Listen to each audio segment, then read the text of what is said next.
Magandang hapon, ngayon po ay araw ng Linggo, September 24, 2023. Update po muli sa lagay ng panahon.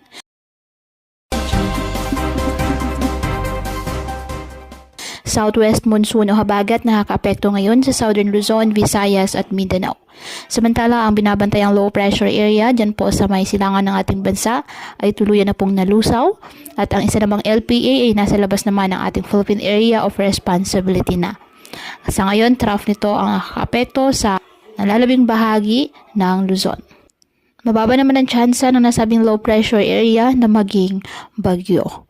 Ngayong araw, dahil po sa trough ng nasabing LPA at ng habagat, ang Metro Manila at nalalabing bahagi ng Luzon at Visayas asahan na maulap na halangitan na may kalat-kalat na pag-ulan at thunderstorms. Ang Mindanao, asahan po ang bagyang maulap hanggang sa maulap na halangitan with isolated rain showers or thunderstorms dahil pa rin po sa habagat at localized thunderstorms.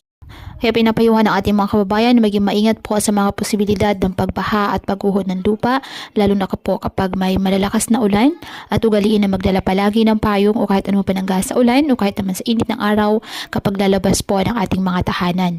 At yan po muna ang update sa lagay ng panahon ngayong araw. Muli patuloy po tayo na mag-ingat at palaging tandaan, God loves you. Stay safe and God bless.